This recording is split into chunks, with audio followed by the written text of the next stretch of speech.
Hasenbosch would not be Ascension's last inhabitant, for Empire's agents had only just begun altering the island's course. Charles Darwin would become one of its most impactful visitors, and his influence would be a main driver in engineering the island's future.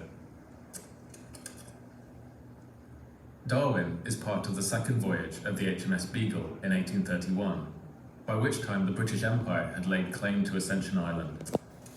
En route back to England from the Galapagos Islands, Darwin stops by Ascension, and while overlooking its volcanic landscape, notes in his diary on July 20th, 1836, "The day was clear and hot, and I saw the island, not smiling with beauty, but staring with naked hideousness." In Darwin's eyes, Ascension was a barren land, and he appreciated the small garden the Royal Navy soldiers made on the largest mountain of the island. Loyal to the doctrine of the British Empire, Darwin declares his desire for Ascension to become productive. In other words, he longed for the tiny garden to expand across the entire island and facilitate Empire's further propagation. Darwin's directives are passed on by the British Admiralty to Joseph Dalton Hooker, premier botanist of the Victorian era and Darwin's closest friend, who visits the island 7 years later in 1843.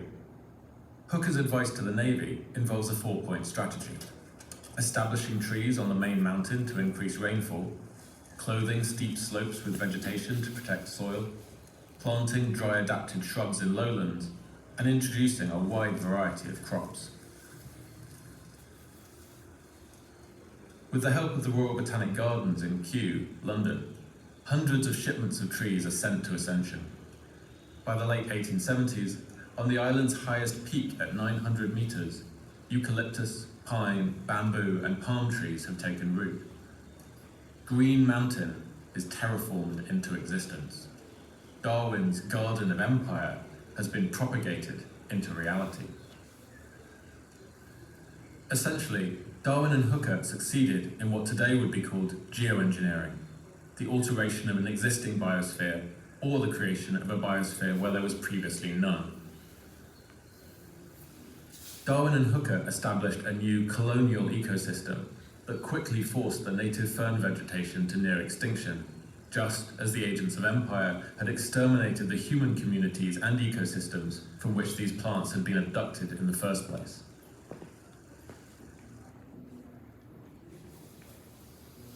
Empire's propaganda cares not merely to rule the world as it is.